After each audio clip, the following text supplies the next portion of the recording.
Welcome to the channel if it's your first time here, and welcome back if it's not. Now today is sort of part 2 of my ADHD journey, I guess you could say. And if you haven't seen part 1, I recommend you go back because, well, yeah, you've missed part 1, so go back. So today's video is going to be a bit different, again, a bit like part 1 was. And I'm going to sort of talk to you about my diagnosis because I have a diagnosis now. And then we're going to talk to Sean, who was my assessor, and we're going to answer some of the questions that you put to me in the comments and on social media and try and give you some answers, hopefully. The bottom line is I've got ADHD, which in some ways comes as no surprise to me and might not come as any surprise to you because actually since doing this whole thing, so many people have said to me, yeah, it's pretty clear that you've got ADHD. I think, yeah, in some ways it is. But then, obviously, I think it's very nice to have the opinion of people, but having it sort of written down in a medical document gives me a bit more reassurance rather than some random comments from some well-meaning individuals. So it's a bit of a strange one, really, because I kind of feel happy that I know what's going on with me, and it's kind of a relief as well because I don't think now that I'm sort of going mad or going crazy. I don't feel like there's anything wrong with me because I think to say that you've got ADHD is something wrong with you, because I don't think I could do this, like the whole YouTube social media stuff, without it, really. You know, thinking about plans for videos and how I'm going to make things and how everything's going to turn out. And although it keeps me up at night sometimes and keeps me awake in the morning, I need that. I need that sort of focus to put my energy into. So yeah, it's a bit of a strange situation, really.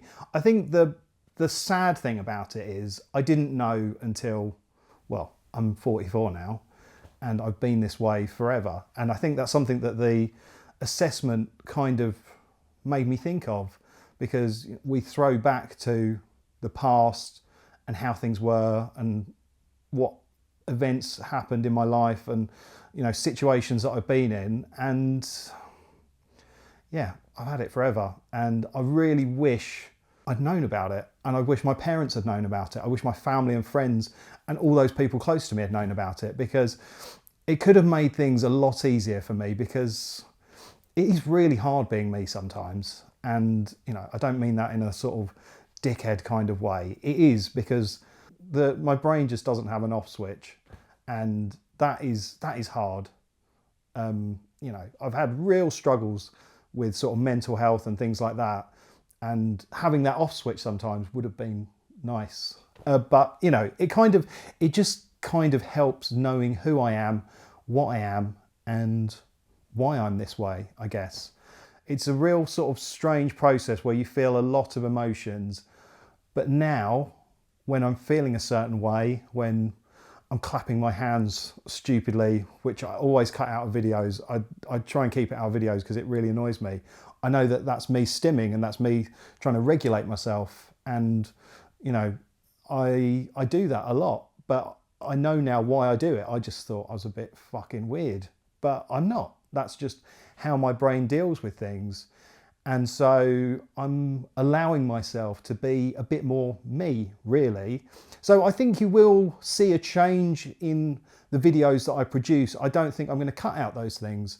I think I've got to be honest about who I am and what I am and my condition. But yeah, it's been a funny few weeks, and it's been quite hard, but knowing that everything is okay, I don't have dementia, I'm not going crazy, and just getting a bit of reassurance and hopefully some help and some treatment going forwards, it's going to really mean the world to me. So yeah, I've got Sean here with me, and so I think what we should do now is maybe get into some of the questions you've asked about the process and everything like that. There are a couple aimed at me and I'll try and answer those, but Sean is the expert. So yeah, let's have a little Q&A. I'm joined by Sean now, and I've got all your questions that were put through social media and comments on the original video, and hopefully she's going to answer them for me. Fingers crossed.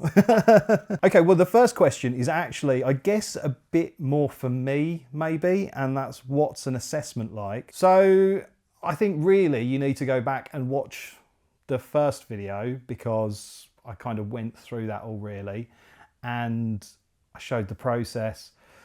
The actual assessment itself, I found to be quite nice. It was really enjoyable, sort of talking about everything, and I think some of the questions kind of joined up the dots mentally, especially when we're talking about childhood and things like that.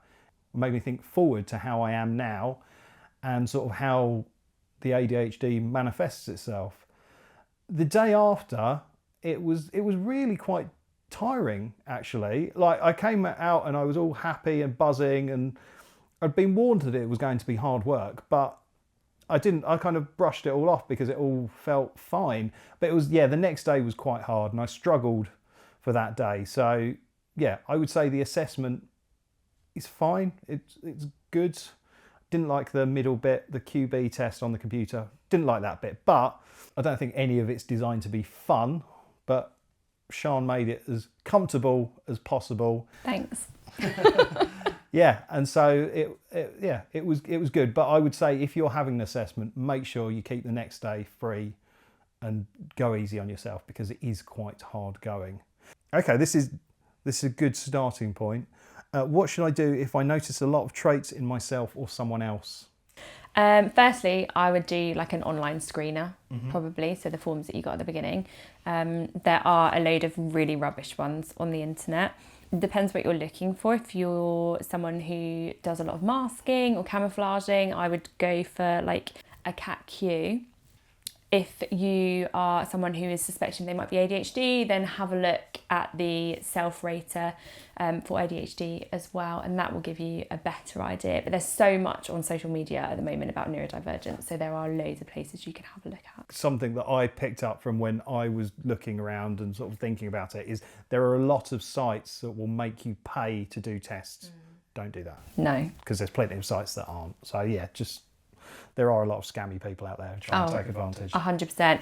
Again, autism, look out for the EQ, the AQ, Cambridge Behaviour Scale, things like that. Oh, okay. So this is another one for me. It's how long did you have to wait to get seen for a diagnosis? Now, obviously, my story is quite a bit different from everyone else's because I was going to do it as a sort of a video and work with the company and produce sort of content for them. So actually for me, it literally took a couple of weeks, but I've had people contact me and tell me how lucky I am and that they've been waiting for years and things like that.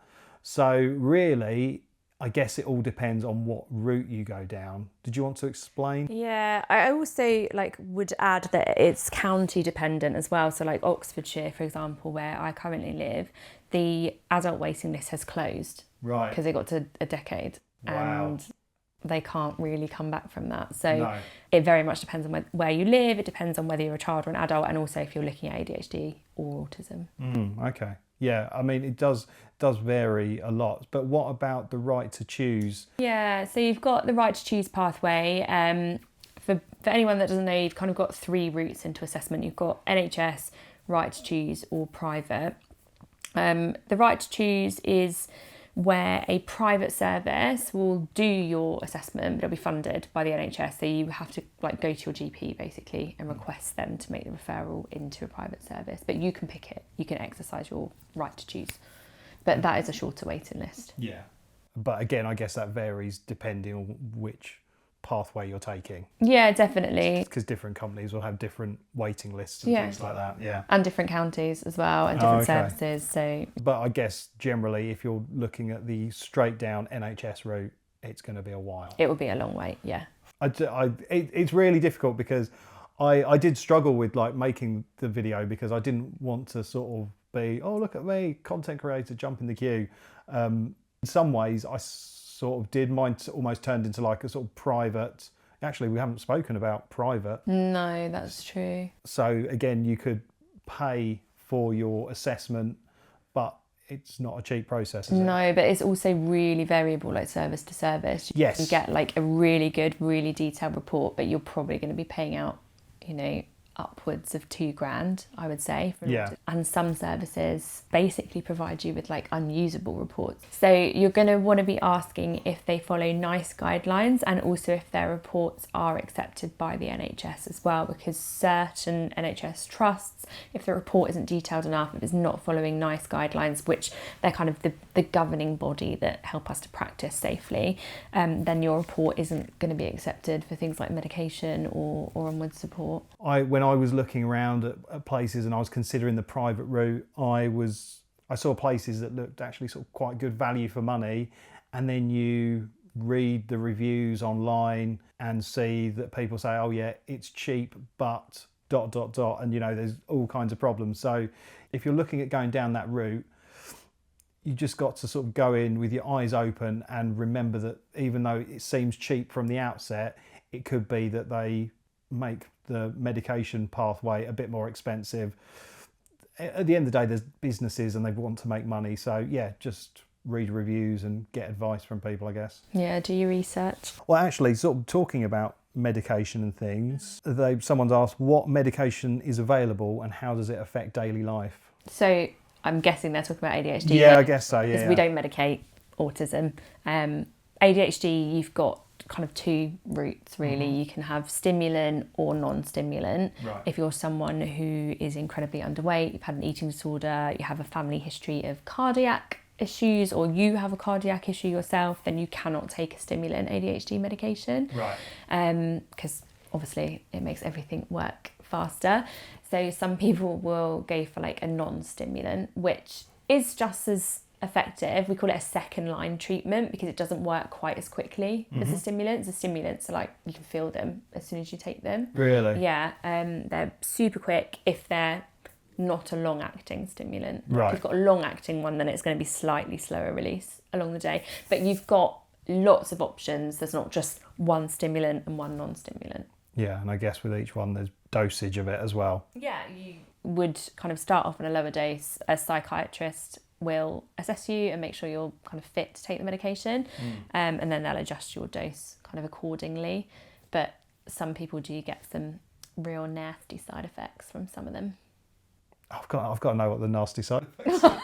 Well, not like anything horrific, but like real decreased appetite and a lot of weight loss tends to be one that we see with the stimulant medications. Give me the stimulants, baby. Yeah, okay. Oh, I didn't know that. Yeah. And rage as well.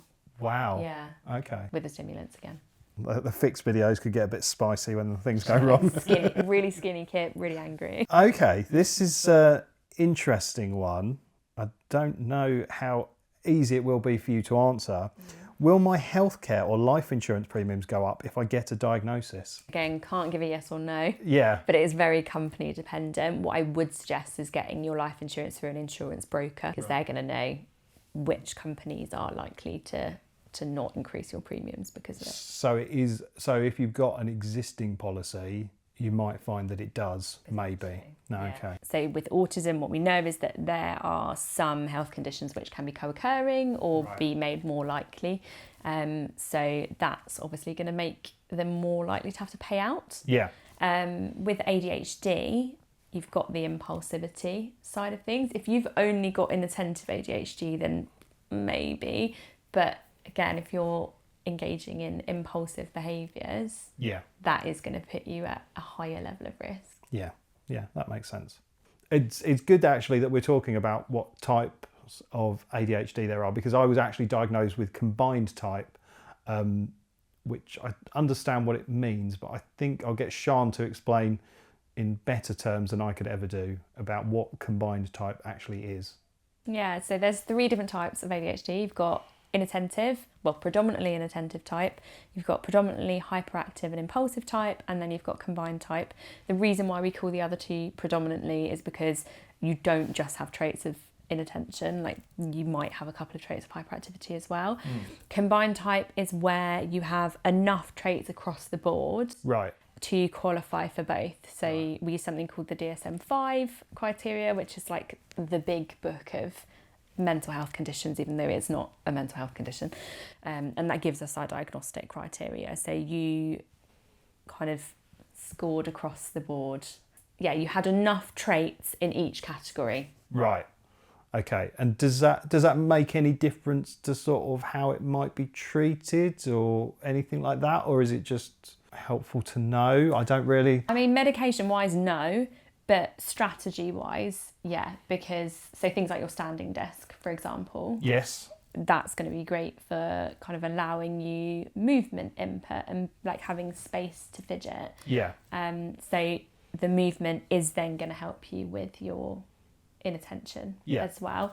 But the QB that you did, the horrible bit in the middle that you didn't enjoy, that kind of gives me an idea of whether movement is helpful for your levels of attention. Yeah. Based on kind of your graphs. So the more you moved, the better your attention was. So the next question is a little bit broad, but hopefully you can answer it.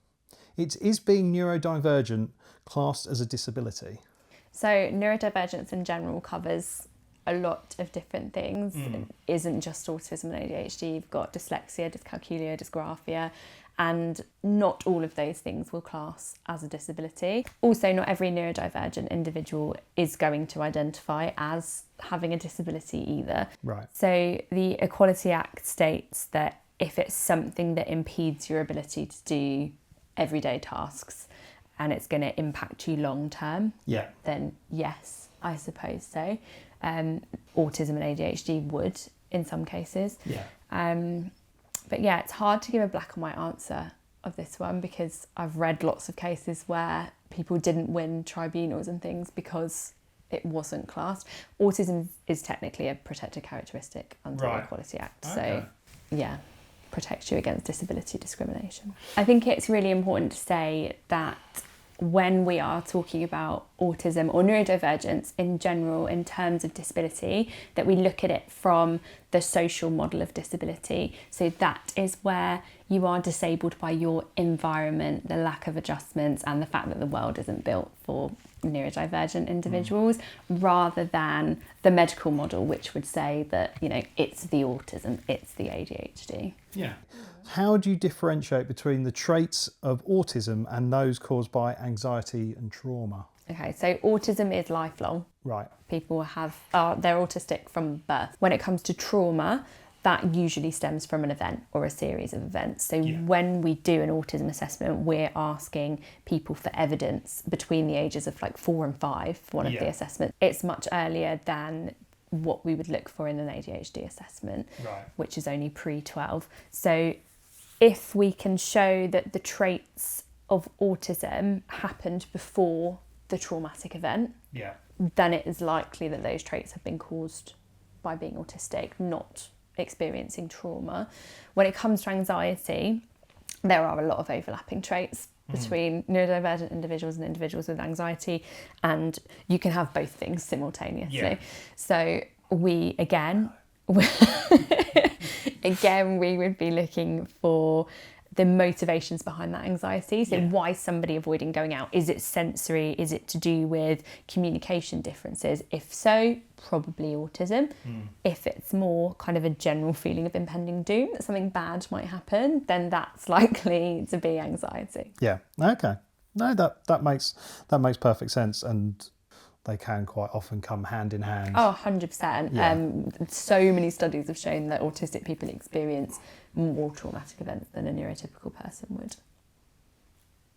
Okay, so this one, I guess we could maybe both answer it in a way. It's what difference does a diagnosis make for someone? I don't think actually we've even said that I'm neurodivergent. No, not let the neurodivergent cat out of the bag. No, people probably guess though from watching my head movements in the first video.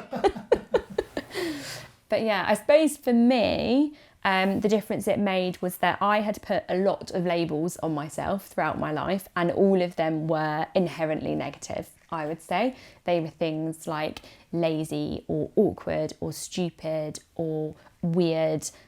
And actually to have a label that was given to me by someone else that kind of explained all of the traits that I had that maybe I saw as those negative things. Yeah.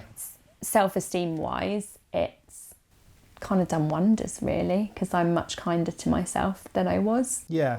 No, I feel very, very similar, because yeah, my whole feeling was, I think as well because I'm getting older.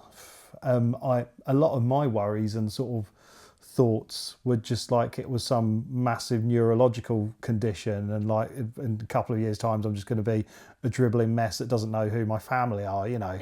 and I genuinely thought like that, but sort of going through the process and getting the diagnosis has made me realise that there's nothing wrong with me, and that there's just been a lot of my life where I've not sort of understood how I was and why I was, and yeah, I wasn't very kind to myself because I wasn't fitting into all the boxes that I was never designed to fit into, I guess. Definitely. And if it makes you feel any better, I went down the do I have dementia route as well. Oh, okay. I think when you spend your day going into rooms and then not knowing why you've gone in there, or having to go back to the house 6 or 7 times because you can't find your keys and they're in the fridge, you do definitely go down that, oh my God, is this something progressive route?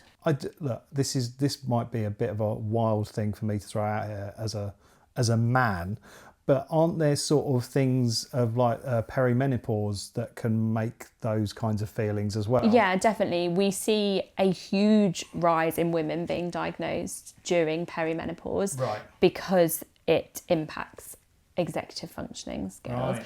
And also what we see, weirdly, actually not weirdly, when those women go on hormone replacement therapy, they often realise they're autistic as well, because the ADHD traits have been pulled back, allowing more of the autism traits to come to the forefront. So this is a bit of a longer question, which encompasses a few things. I'd like to know what your options are if you go right to choose. Your results are extremely borderline. You disagree with the report because it is inaccurate in various ways.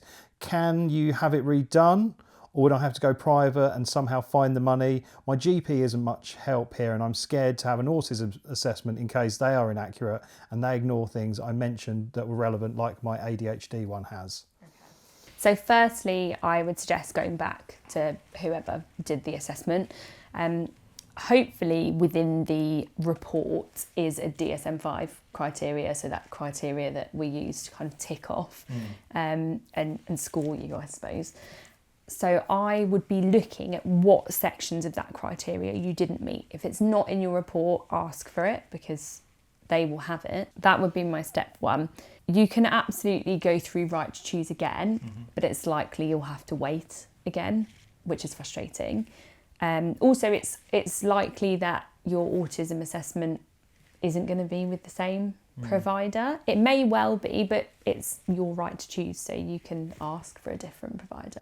Yeah. Oh, yeah. I suppose I hadn't even thought about that. That is the beauty of the right to choose in some way, that you can choose. And if you didn't have a good experience and they do autism assessments, you can choose to go elsewhere. Yeah, I think as well, having the DSM-5 criteria will be helpful, because there is a section that says that this can't be better explained by something else. So, for example, if I was working with someone who had MS, I would be talking to neurologists. I'd be trying to find out what areas of the brain those lesions impacted, and actually did those traits happen before the lesions appeared. Yeah. So we have to kind of prove that one thing hasn't been caused by the other. Can masking impact the outcome? And maybe, I guess, explain what masking is to some people, because they might not necessarily know what that term means in this sense. Yeah, that's fine. So masking actually is often really misused. And what people mean is camouflaging behaviours. Masking is only one of 3 types, and it's where you would suppress your neurodivergent traits. So, for example, I know that a lot of the time I have T-Rex arms, and I'm actually doing them now. And usually I would sit on my hands, and that would be masking, because I'm stopping myself doing something that my body naturally wants to do. You would, I suppose you could say that you artificially mask because you delete your clappy hand. Yeah. A good assessor, an assessor worth their salt, will be able to see through the mask and would do things to make that mask drop. So, for example, in an ADOS assessment, they might leave the harder tasks until the end when the individual's tired. Yeah. Because masking takes a huge amount of energy. Yeah. And it's unlikely they're going to have the energy to do so. Right. We know that as assessors, we're putting you in a synthetic environment. Yeah. So you aren't going to be your full natural self, I suppose. So there's always I going to be a suppose, degree. I suppose like with my assessment, I don't know actually, because in some ways I think it helped being out of where I normally am, because I didn't have the sort of things around me that comfort me and that I fall back on for comfort and rely on. So yeah, I think in some ways, although I during my assessment I took my shoes off and put my feet up on the sofa, which feels really like I would have my mum in my head nagging me how rude that would be to do that, but I did that, and I probably wouldn't go around someone's house and do that. You can't see my feet, but my shoes are off. He is shoeless. So yeah, if you have an experienced assessor, then you won't have an issue. We will see that the individual is camouflaging. There are different types of camouflage behaviours. I would definitely go and have a read up on those as well. Personally, I would say that masking is only going to impact the outcome if you don't have an experienced assessor. I feel like, as someone who engages in camouflaging behaviours myself, I'm better placed to spot them than others. Yeah. But we would hope, as a neurodevelopmental specialist, they would know that an individual is likely to be camouflaging. Yeah. This one might be helpful for people going for an assessment. What's the one thing you wish every adult seeking an assessment knew beforehand? I think our answers are probably going to be quite different for this one. So I think from an assessor's point of view, I would love it if people were aware that I was going to ask them questions from their early childhood.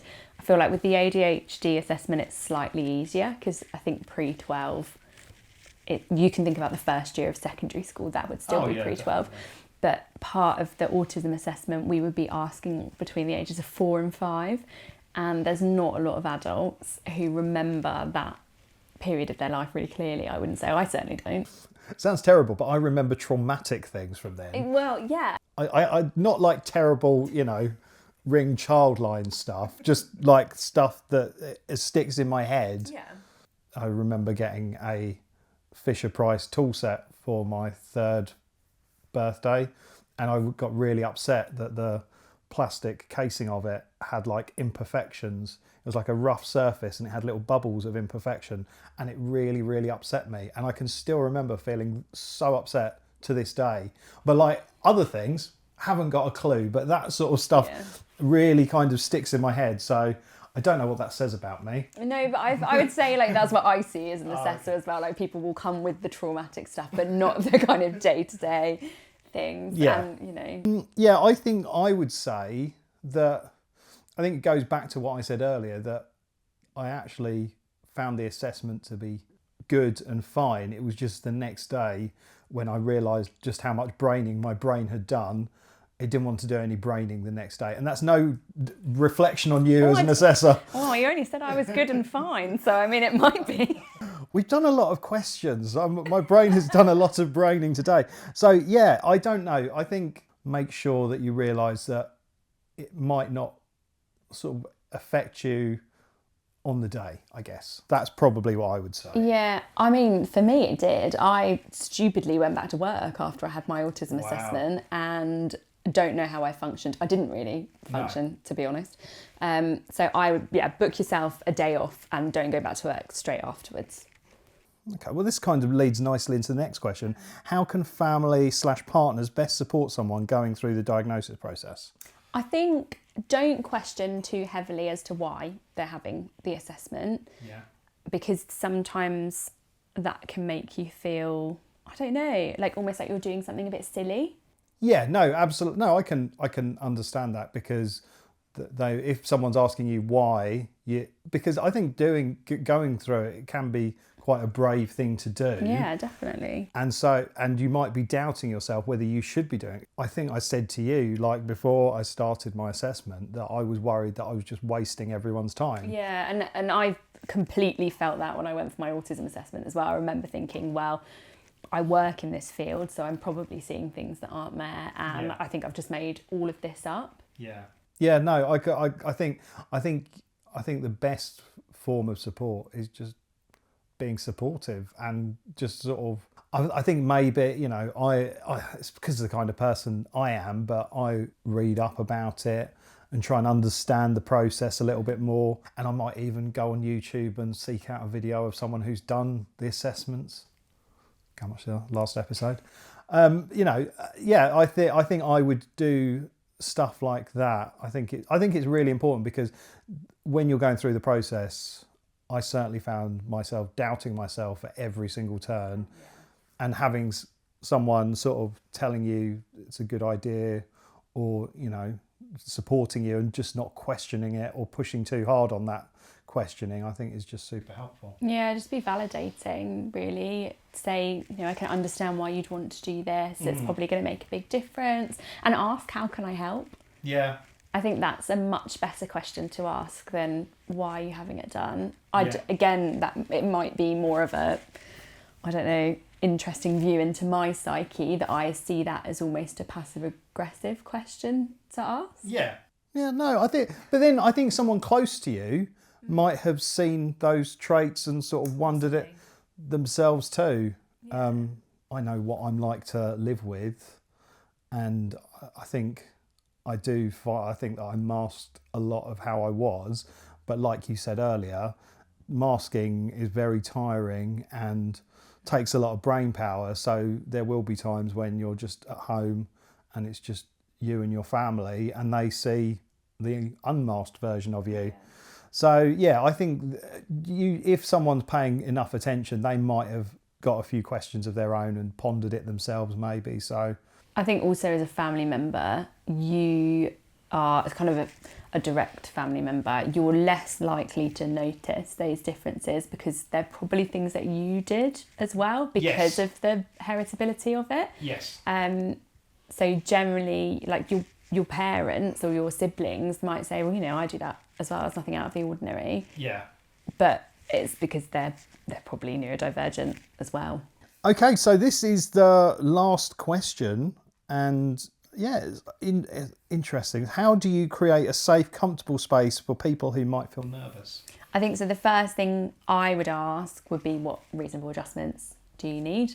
That is a very subjective word, because what's reasonable to me might not be reasonable to the other individual. So I would make whatever sensory adjustments that I could make. So I wouldn't wear highly patterned clothing because of things like Erlen syndrome, which is more common.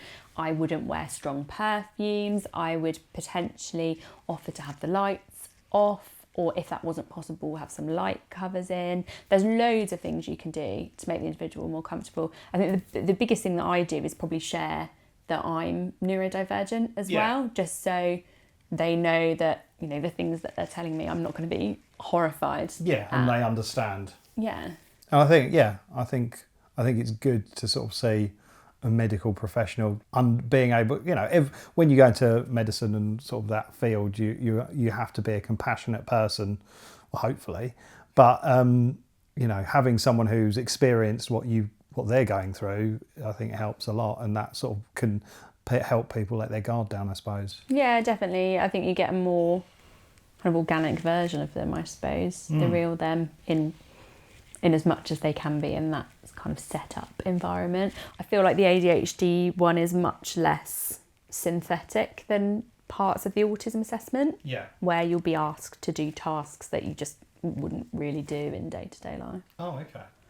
Well, yeah, that is all the questions that we've got time for, really. So obviously, you know, on the back of my last video, you didn't have a job at the end of that. So obviously losing my job wasn't ideal, but I think I was more concerned for the people that I supported and what was going to happen to them, because yes, we can signpost to other places, but some of these people have been coming to me for like nearly 2 years. So I decided to set up on my own Well, it's been a little while since we filmed and I've watched the footage back and I wasn't thrilled with how I described what I do at Neurobloom. In fact, I didn't actually really describe what I do at all. I think my brain had probably done a little bit too much braining that day, so I thought I'd give it another go today to see if I could do a better job of explaining to you all what it is that I do. So, as those of you who watched the first video will be aware, I lost my job and I was really worried about what would happen to the individuals that I supported because the entire company ceased trading. And so I started my own support service and Neurobloom was born. And there I provide one-to-one sessions for neurodivergent individuals and their family members. I support them to learn about their neurotype and to foster a more positive neurodivergent identity. And we look at individuals' strengths, areas of need, what reasonable adjustments they might make and how to ask for these as well. I will support individuals' workplaces to ensure that they're being supported in order to do their job to their full capability.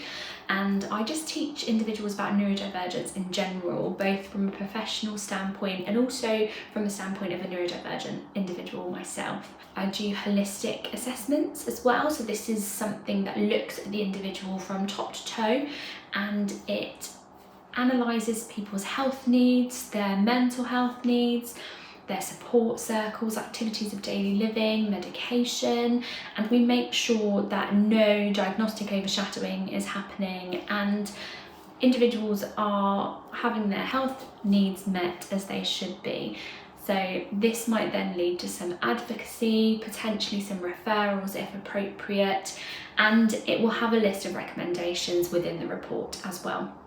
I also provide report translation, so we know sometimes that reports are written in really medicalised language and they're not always neuroaffirming either. Sometimes they tend to look at neurodivergence in the more medical form of disability, so it's the autism or the ADHD that's making things difficult, not the environment, which is not how we should be looking at it.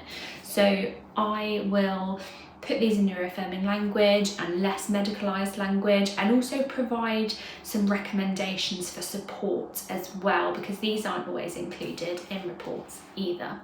But if you have any more questions, please get in touch with me. Pop onto my Instagram, my email details are also on there as well. Send me a DM and we can talk about some support. But for now, I'm going to hand back over to past Sian and Kip, and yeah, hopefully I've done a better job this time.